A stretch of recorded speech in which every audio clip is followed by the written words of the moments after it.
ভারতে ৭১তম জাতীয় চলচ্চিত্র পুরস্কার ঘোষণা করা হয়েছে।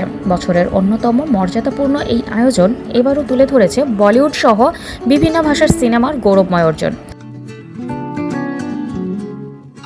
এবছর সেরা অভিনেতার পুরস্কার পেয়েছেন বলিউড কিং শাহরুখ খান তার বহুল প্রশংসিত সিনেমা জওয়ানের জন্য।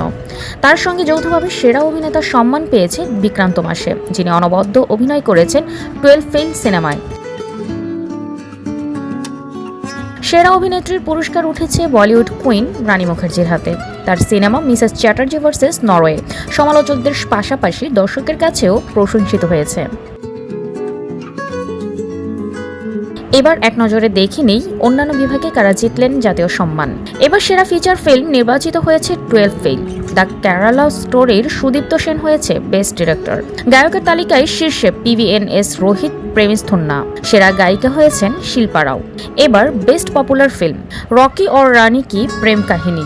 সমাজ সচেতনতামূলক সিনেমার তালিকায় আছে শ্যাম বাহাদুর।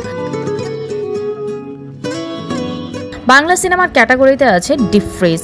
হিন্দি সিনেমা কাঁঠাল আর jackfruit mystery. Best dialogue Sirf Ek Bandaa Kaafi Hai. Best cinematography the Kerala স্টোরির। আর সেরা অ্যাকশনধর্মী সিনেমা তেলুগু ভাষার হনুমান।